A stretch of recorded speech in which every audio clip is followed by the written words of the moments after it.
बहुत सारे हस्बैंड जो बहुत अपनी वाइफ को सपोर्ट कर देते होंगे, बहुत सारे बच्चे लड़के जो हैं अपनी बहनों को सपोर्ट कर सकते देते होंगे, वो रोज अपना कॉलर अप करते होंगे। हमने तो अपनी बहन को एम्पावर कर दिया, हमने तो अपनी बीवी को एम्पावर कर दिया। अरे भाई तुम कौन होते हैं एम्पावर करने वाले? भाई हमें तो भगवान ने एम्पावर करके भेजा था दुनिया में।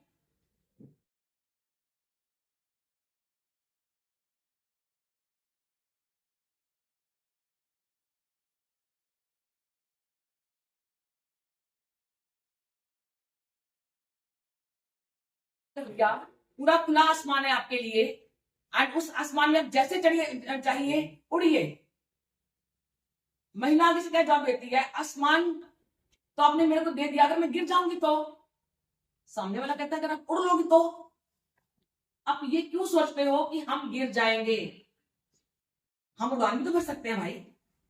कोई भी नया काम शुरू करने से पहले अगर मेरी ये सोच ये है कि अरे मैं ये काम कर पाऊंगी कि नहीं कर पाऊंगी, मेरे से होगा कि नहीं होगा, तब तो हम होने एम्पावर्ड, तब नहीं हम सकते। इसलिए हमें अपनी सोच पहले बदलनी होगी और तब समाज को, क्योंकि पुरुष वर्ग जो या ज्यादातर आपने बैठा है, मुझे ऐसा लग रहा है कि महिलाएं कम है, उनकी भी बहुत बड़ी जिम्मेदारी है। क्योंकि जब तक बेटा आप घर में अपनी बहन का साथ देना नहीं सीखे हैं, अपनी माँ को रिस्पेक्ट करना नहीं सीखे हैं, तब तक आप किसी भी महिला को रिस्पेक्ट नहीं दे सकते, तब तक आप किसी का साथ नहीं दे सकते हैं। कितने पुरुष ऐसे हैं, कितने लड़के जो यहाँ बैठे ऐसे हैं, जब उनके घर में माँ बीमार होती है तो वो अपनी बहन से पहले चल के कहते हैं कि चलो कोई बात नहीं, आप चिंता नहीं करूंगा, आज खाना मैं बना दूंगा। अच्छा है कि कम से कम 2 हाथ उठे हैं। क्लैप फॉर दीज पीपल जिनके हाथ उठे हैं। जब सभी में ये सोच आ जाएगी कि ये काम सिर्फ मेरी बहन का नहीं है या मेरी माँ का नहीं है, या अगर मेरे घर में मेरी बहन या मेरी माँ बीमार है, उसे किसी पड़ोसन आंटी को नहीं बुलाना पड़ेगा खाना बनाने के लिए, तब तक विमेन एम्पावरमेंट नहीं आएगी। और हम दोनों को इसमें बराबर की भागीदारी करनी पड़ेगी। बहुत तरीके से हम इसको और भी गलत ले लेते हैं कि जी ऐसा नहीं है कि महिलाएं जो हैं वो ही सब कुछ कर रहे हैं या नहीं कर रहे। हमें इस जंजाल से बाहर निकलना पड़ेगा कि क्या महिला करेगी, क्या पुरुष करेगा। सब कुछ महिला भी कर सकती है। अगर आदमी को जरूरत पड़ी कि मुझे बराबर का कोई साथ इकोनॉमिकली दे, तो महिला घर से बाहर निकली ना, उसने कमाया उसके बराबर, तो पुरुष ने अपनी सोच क्यों नहीं बदली, सोच के कि अगर महिला मेरे बराबर कमा रही है तो मैं भी उसके बराबर काम करूं। आज भी हम क्यों ये चाहते हैं कि जब मेरी पत्नी और मैं दोनों कमा के घर आए हैं तो मेरी पत्नी मेरे लिए चाय बना के लाए? थोड़ा सा रोल आप भी निभाइए, आप भी सब कुछ सीखिए, तब हम एम्पावरमेंट की बात करेंगे, तब हम दूसरे को रिस्पेक्ट देने की बात करेंगे। और जब हम एक क्लास में बैठे होते हैं, हम सारे स्टूडेंट्स होते हैं, जब हम स्टाफ रूम में बैठे होते हैं, हम सब टीचर्स होते हैं, हमारे में कोई मेल या फीमेल नहीं होता है, तो फिर हम क्यों ये भेद करना चाहते हैं कि ये काम सिर्फ वही करेंगे, ये काम सिर्फ हम ही करेंगे? हमारी लड़ाई ये नहीं थी कि काम कौन करेगा, हमारी लड़ाई ये थी कि हमें घर में आजादी चाहिए। क्योंकि मेरी जो मैं कहती हूं, जो मैं करना चाहती हूं, वो मुझे करने की आजादी दी जाए। लेकिन आज एक और नया फॉर्मूला तैयार होगा ना कि अगर मान लीजिए किसी ने आजादी दे भी दी, तो पिताजी का अगर लड़का खराब हो गया है ना, तो पिताजी कहेंगे बस तुमने तो मेरा नाम डुबो दिया है। लेकिन अगर लड़की खराब हो गई है तो वो ये कहेंगे कि तुमने मेरी इज्जत खराब कर दी है, और तुम्हें मैंने आजादी इसलिए नहीं दी थी। कोई लड़के को नहीं कहता तुम्हें मैंने आजादी इसलिए नहीं दी थी, लेकिन लड़की को झूठ कह देते हैं कि मैंने तुम्हें आजादी इसलिए नहीं दी थी। आजादी किसी को भी खराब होने के लिए नहीं मिली है, आजादी किसी को भी अपने माँ बाप की इमोशन से खेलने के लिए नहीं मिली है। दोनों को आजादी इसलिए मिली है कि दोनों अच्छे समाज का निर्माण कर पाए, अच्छे परिवार का निर्माण कर पाए। इसलिए कभी भी इन टर्म्स में नहीं। या दूसरी तरफ से बहुत सारे हस्बैंड जो बहुत अपनी वाइफ को सपोर्ट कर देते होंगे, बहुत सारे बच्चे लड़के जो हैं अपनी बहनों को सपोर्ट कर सकते देते होंगे, वो रोज अपना कॉलर अप करते होंगे। हमने तो अपनी बहन का एम्पावर कर दिया, हमने तो अपनी बीवी को एम्पावर कर दिया। अरे भाई तुम कौन होते हैं एम्पावर करने वाले? भाई हमें तो भगवान ने एम्पावर करके भेजा था दुनिया में। क्योंकि जो भगवान ने शक्तियां एक महिला को दी थी वो एक पुरुष को दी ही नहीं है। उनका बिल्कुल पोर्टफोलियो ही फर्क है। अगर मैं अक्सर कहती हूँ कि जो जननी है, जो एक नया सृजन कर सकती है, उसको कोई क्या एम्पावर करेगा भाई? उसको तो भगवान ने ही शक्ति देके भेजा है कि वो सृजन करने वाली है। वो अपने में से एक नया शरीर पैदा करती है, तो उसको तुम क्या एम्पावर करोगे भाई? इसलिए हमें अपने जो थोड़ी चिप हमारी खराब हो गई है ना, उसको ठीक करना पड़ेगा। जो हमारा सॉफ्टवेयर खराब है उसको चेंज करना पड़ेगा, जिसमें हमने ये बना लिया है कि ये काम महिला ही करेगी और ये काम पुरुष ही करेगा। सेकेंडली, मेरा जो बच्चियां यहां बैठी हैं, मेरा उनसे जरूर एक निवेदन है कि बहुत लंबी लड़ाई लड़ी है। जिस तरह से हमने आजादी का संघर्ष लड़ा था ना, इसलिए महिलाओं ने भी आजाद होने की बहुत लंबी लड़ाई लड़ी है। कभी अपनी दादी से बात करके देखिएगा, कभी अपनी माँ से बात करके देखिएगा, जिनको स्कूल कॉलेज की शक्ल देखने को नहीं मिली। बहुत विश्वास से आपके पेरेंट्स ने आपको इतनी दूर भेजा यहाँ पढ़ने के लिए। जब एक भी बच्ची अपना जो जिस मिशन के लिए वो आई है वो मिशन छोड़ के पथभ्रष्ट होती है, तो वो 10 बच्चियों का रास्ता रोकती है। क्योंकि अभी हम उस इरा में नहीं पहुंचे हैं जहां सब कुछ हमें थाली में परोस कर मिल जाए। अगर मैंने कहा अपनी शुरुआती बात में ही कि अगर हम आज भी, हमें 145 साल जब हम उनका मना रहे हैं, आज भी अगर हमें विमेन एम्पावरमेंट की बातें करनी पड़ रही है, तो इसका मतलब कहीं तो कुछ कमी है ना। तो वो कमी कैसे पूरी होगी? क्योंकि हमें, हमारे ऊपर बहुत बड़ी जिम्मेदारी है। अगर हमें हमारे पेरेंट्स ने हमें पढ़ने के लिए भेजा है, हमें कुछ बनने के लिए भेजा है, जब तक हम बनेंगे नहीं तब तक हम एम्पावरमेंट की बात नहीं कर सकते। फॉर्चुनेटली मैं चाइल्ड लाइन चलाती हूँ। मेरे पास रोज 16 साल की बच्ची, 15 साल की बच्ची जब आती है, पुलिस वाले लेके आते हैं, मुझे कष्ट होता है। और आके मेरे को ये कहते हैं कि मैडम मैंने घर नहीं जाना, मुझे अपने पापा से डर लगता है। क्यों भाई? क्योंकि पापा उस लड़के के साथ नहीं जाने देते जिस लड़के के साथ मैं जाना चाहता हूँ। और मैं उससे ये पूछती हूँ कि बेटा, जिस बाप ने तुम्हें पैदा किया है, 16 साल तक जिसने पाला है, क्या वो आपका दुश्मन हो सकता है? और जो 10 दिन पहले आपको मिला है वो आपका दुश्मन नहीं है? लेकिन तब हमें समझ में नहीं आता। आप क्या समझते हैं? अगर अपने पैरों पे खड़े नहीं हुए हैं, आप डिजर्व नहीं करते हैं, तब डिजायर कैसे कर लेंगे? अगर आप इस बात के लिए आप में दम नहीं है कि लोग आपको बराबरी का हक दें, तो आपको कैसे बराबरी का हक मिल जाएगा? अगर आप अपने जिस मिशन के लिए निकले हैं उस मिशन से अलग हो जाएंगे, तो कोई आपको बराबरी नहीं देगा। तब जब मैं बार बार कह रही हूँ कि हमें यहां से, क्योंकि जब हम लोग रिसर्च करते थे, हम लोग सोचते थे कि महिला को पढ़ा दो तो महिला सशक्त हो जाएगी। और दुर्भाग्य से मेरी संस्था फैमिली काउंसलिंग सेंटर चलाती है, और आपको बताते हुए मुझे खुशी हो रही है, हिंदुस्तान का पहला ऐसा काउंसलिंग सेंटर है जिसे हरियाणा पंजाब हाई कोर्ट ने मान्यता दी है। कोई ऐसा नहीं जिसे किसी एपेक्स कोर्ट ने मान्यता दी। जब हमारे पास केस आते हैं फैमिली काउंसलिंग के, और छोटी छोटी बात पे घर टूटते नजर आते हैं, तो मुझे लगता है कि यार, क्या इसलिए हमने महिला को पढ़ाया था?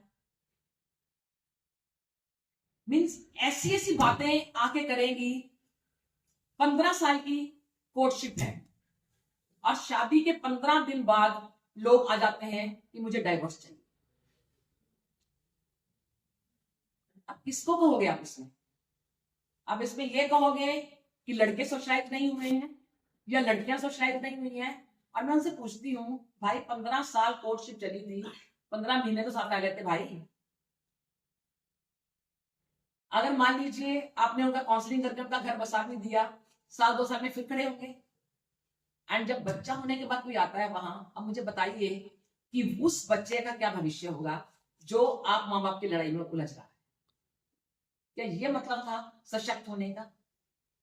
हमने पढ़ा लिखा दिया, या फिर महिला पढ़ने लिखने के बाद भी जब मार खा के आती है कि मैडम जी मुझे तो घर से निकाल दिया, मुझे तो मेरे आदमी ने मारा है, मुझे सच में लगता है कि या तो हमारी डिग्री में कोई खोट है या हमारी सोशलाइजेशन में खोट है कि हम इतनी डिग्रियों के बाद भी उसको जीना नहीं सिखा सके, उसे अपने हक की लड़ाई लड़ना नहीं सिखा सके। तब हम इमोशनली टूट जाते हैं, तब हमें लगता है कि नहीं, दुनिया खत्म हो गई है, अब दुनिया में कुछ नहीं हो सकता है। माफ कीजिएगा, जिस वक्त जिस चीज का वक्त है, अब वो काम नहीं करेंगे तो आपको धोखा खाना ही पड़ेगा। यहां आप आए हैं अपना करियर बिल्ड करने के लिए। अगर इस करियर बिल्ड में आप अपना ध्यान दूसरी तरफ करने लगेंगे तो फिर आप, माफ कीजिएगा, कोई आपकी इज्जत नहीं कर पाएगा। अपने पैरों पे खड़े होइए, इंडिपेंडेंट होइए, लेकिन फिजिकली मेंटली इंडिपेंडेंट होइए। सिर्फ इकोनॉमिकली इंडिपेंडेंट होने से कुछ नहीं बनेगा। एक आया मेरे घर में जो काम करती है, बिल्कुल अनपढ़ है, कोई उसका इकोनॉमिकल सपोर्ट नहीं था, कुछ नहीं था, कोई काम नहीं करती थी। शादी होके आई, बोली कि एक बार किसी की शादी में जाना था, तो मैंने कहा कि मुझे नया सूट चाहिए, तो वो मेरे को फटे हुए सूट में उसके बाद जाना पड़ा। तो मैंने उसने अपने आदमी को कह दिया कि मैं ये नहीं कर पाऊंगी, आपको मजदूरी करनी है, शहर में चलते हैं, दोनों मजदूरी करेंगे, अच्छी जिंदगी जिए। उसने कहा कि मैं तो नहीं जाऊंगा, जो जिंदगी में दे सकता हूँ यही करनी पड़ेगी। विश्वास मानिए कि अपने 3 बच्चों को लेकर वो शहर में आ गई और मजदूरी करके अपने बच्चे पालने शुरू किए। और आज उसके 3 बच्चे, एक ने एमकॉम किया है, एक ने बीसीए किया है, एक एमसीए कर रही है। अब एम्पावर्ड आप और मैं है, या एम्पावर्ड वो लेडी है जिसने अपने बच्चों के लिए चैलेंज लिया कि मुझे चाहे मजदूरी करके उसे पालना पड़े, मैं पालूंगी। कौन एम्पावर्ड? हम तो अंदर घुस के बैठ जाते हैं, हम तो बता भी नहीं पाते हैं किसी से कि मुझे यार हमारे साथ मार पिटाई हुई है, कुछ हुई है। महिलाएं आती हैं नौकरी करने, यहाँ चोटों के निशान है तो कह देते हैं कि मैं तो गिर गई थी, मैं तो दीवार से लड़ गई थी। तो कैसे आप एम्पावर्ड होगे भाई? आपकी तनख्वाह आप घर लेके जाते हैं, जाते ही आदमी छीन लेता है और कहता है कि ये कोरा कपड़ा मिलेगा तो तेरे को जितना खर्चा नहीं उतना मिलेगा। तो कैसे आप एम्पावर्ड होगे? लेकिन ये कहां से बदलाव आएगा? बदलाव पीछे जो लोग बैठे हैं, आपको ये सोचना पड़ेगा कि महिला भी एक इंसान है, इसलिए उसको उतने हद तक आपको, आप 2 प्राणी मिलके एक बनते हैं। जब आप शादी करते हैं तो आप 2 मिलके एक बनते हैं। आपके दुख सुख साझे होने चाहिए, आपको हर कुछ बराबर होना चाहिए। आपकी सोच ऐसी होनी चाहिए कि हमें दोनों को एक अच्छे समाज का निर्माण करना है। समाज किससे बनता है? परिवारों से तो समाज बनता है ना। अगर हम अच्छा परिवार ही नहीं बनाएंगे तो अच्छा समाज कहां से आएगा? ऊपर से आएगा नहीं। तो इसलिए दोनों कृपा करके अपनी जिम्मेदारी निभाइए, उसमें देखिए कि हमारा रोल कहां है। लड़कियों से मेरा निवेदन सिर्फ इतना ही कि मैं अक्सर मैडम से कहा करती थी कि मुझे अपने कॉलेज में, क्योंकि फंक्शन में मैं आपके आई थी, मुझे फंक्शन में नहीं, मुझे 1 to 1 बात करने के लिए बुलाया कीजिए। क्योंकि मुझे कष्ट होता है जब कोई लड़की बहुत जल्दी अपना करियर और छोड़ के और किसी ऐसे काम में लग जाती है जिसमें उसे नहीं जाना चाहिए। आपकी रिस्पेक्ट नहीं होगी बेटा जब तक आप अपने अंदर कुछ ऐसी शक्ति पैदा नहीं कर लेंगे। अगर मैं कहती हूं कि हमें घर में हमारे फैसलों में हमें एक या जिम्मेदारी दी जाए कि हम भी घर के फैसले कर सकें, तो आपको उन फैसलों के काबिल बनना पड़ेगा। मैं अक्सर एक एग्जांपल देती हूं। हम लोग उस्मान में ट्रेनिंग कर रहे थे, PRIs की, जो ये पंचायत मेंबर्स होते हैं, पंचायत रिप्रेजेंटेटिव्स की ट्रेनिंग कर रहे थे। कुरुक्षेत्र एंड कैथल डिस्ट्रिक्ट था हमारे पास। तो उससे पहले हमने मास्टर ट्रेनर्स तैयार करने थे। तो मास्टर ट्रेनर्स को मैं ट्रेनिंग देने गई, उसमें लड़के भी थे, लड़कियां भी थी।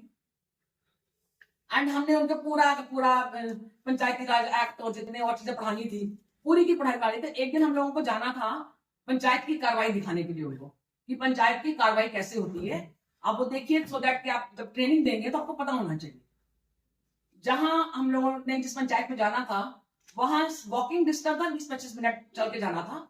तो हमने कह दिया कि हम किसी गाड़ी में नहीं जाएंगे, हम पैदल पैदल जाएंगे। एंड लड़कों का ग्रुप अलग से है, लड़कियों का ग्रुप अलग से है। हम चलते जा रहे हैं सड़क पे, एंड मैं अपने साथी को ये कह रही हूँ कि तुम सिर्फ लड़कों के ग्रुप के पीछे बातें सुनोगे, क्या बातें कर रहे हैं आपस में। और मैं महिलाओं के ग्रुप के पीछे थी कि हमें सिर्फ बातें सुननी है, हमें किसी बात में कोई इंटरफेयर नहीं करना है, तो क्या कर रहा है क्या नहीं कर रहा।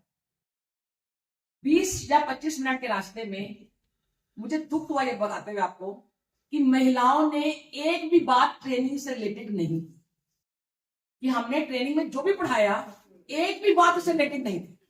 मतलब उन दिनों में मुझे याद है अभी तक अच्छी तरह, बहुत पुरानी बात हो गई है, कि नवरात्रे चल रहे थे और पूरे रास्ते 20 मिनट में औरता का यही था कंजके कब है, अच्छा फिर वो क्या करना है, व्रत क्या करना है, मतलब एक भी बात ट्रेनिंग से रिलेटेड नहीं थी। एंड मजे की बात यह है कि पुरुषों के साथ चलते हुए कोई एक ही बात ट्रेनिंग से इतर नहीं थी, पूरी ट्रेनिंग की बातें। अच्छा, इसका मतलब हम अपने सरपंच को हटा सकते हैं, हम पंचायत मेंबर साथ ये कर सकते हैं।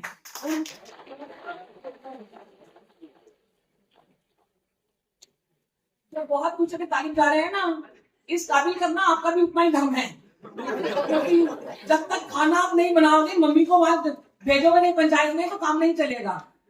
क्योंकि आप ही लोग खड़े होके, पंचायत मेंबर मम्मी होती है या बहन होती है या भाभी होती है, और जाकर रूल आप करते हैं। तो जब तक आप नहीं सोचोगे कि हमें नहीं रूल करना है, मम्मी को करने देना है, तब तक काम नहीं चलेगा। उस दिन जोर जोर से ताली बजाएंगे जिस दिन आप मम्मी को इतने पावर करके कहोगे कि नहीं, आप ही जो जाके पंचायत में रोल करना है। आपको 50% भागीदारी मिल गई है भाई, तो 50% में आपको भागीदारी करनी पड़ती है।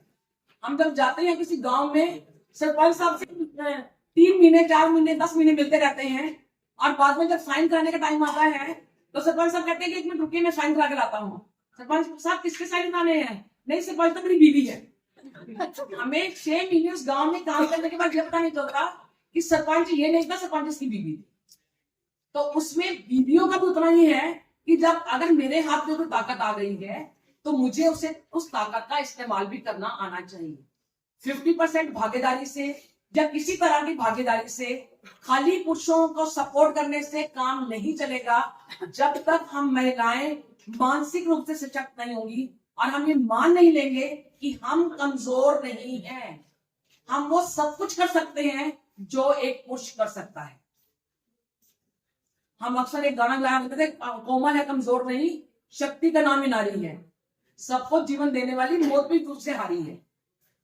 अगर हम सत्यवान सवित्री की कहानियां पढ़ाते थे, लेकिन हमने सिर्फ पढ़ा पढ़ा के ये कह दिया कि सरपति को वापस ला सकती है, ये नहीं समझाया कि आप दुनिया भी बदल सकते हो।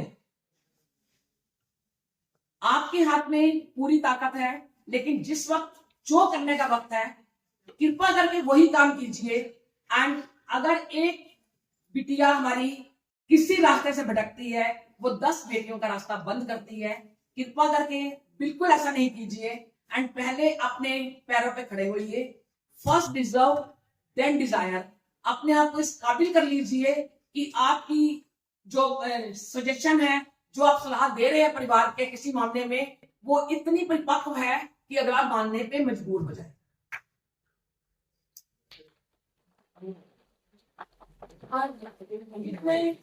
यहाँ लड़के बैठे हैं, मेरा उनसे निवेदन है कि अपनी बहन के रास्ते में कभी रोड़ा नहीं बनिए, उसको पढ़ाने के लिए प्रोत्साहित कीजिए। अपने घर में अपनी माँ की इज्जत करना सीखिए।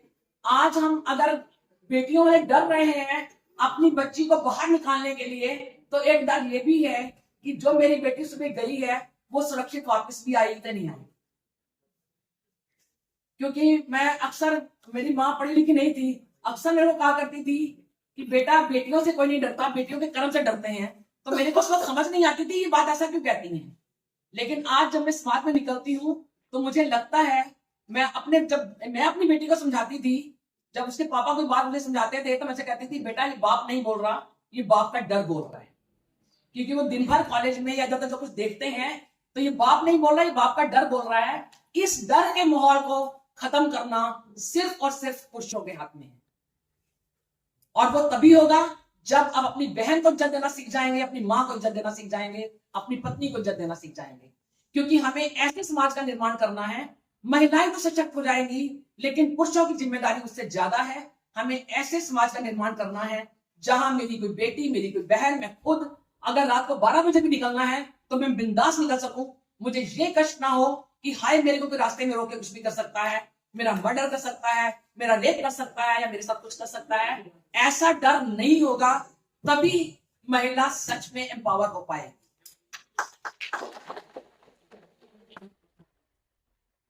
ऐसे समाज के निर्माण करने के लिए मैं जितने भी यहाँ पुरुष वर्ग के लोग बैठे हैं उनका आह्वान कर रही हूँ कि कृपा करके रिस्पेक्ट देना सीखिए, उनकी इज्जत देना सीखिए, और ऐसे समाज के निर्माण में अपनी सशक्त भूमिका निभाइए, जिसमें कोई भी लड़की स्वच्छंद होकर घूम सके। और महिलाओं से सिर्फ एक ही बात कि कृपा करके अपने ऊपर कंसंट्रेट करना शुरू कीजिए, अपने ऊपर, मतलब क्योंकि ब्यूटी सिर्फ सजने संवरने में नहीं है, ब्यूटी आपके गुणों में है, आप क्या हैं ये ज्यादा जरूरी है। अगर डीसी की कुर्सी बैठी हुई, किसी ने मेकअप नहीं भी किया हुआ, तब भी वो डीसी होगी, तब भी उसको हर कोई सलाम भी मारेगा। तो आपको वो ताकत लानी है कि हर व्यक्ति आपको सलाम कर सके, आपको उस मुकाम को हासिल करना है कि हर व्यक्ति आपको सलाम कर सके, आपके गुणों को पहचान सके, एंड आप लोगों को मिलके ऐसे समाज का निर्माण करना है जहां हम बिंदास होके जिंदगी जी सके। Thank you.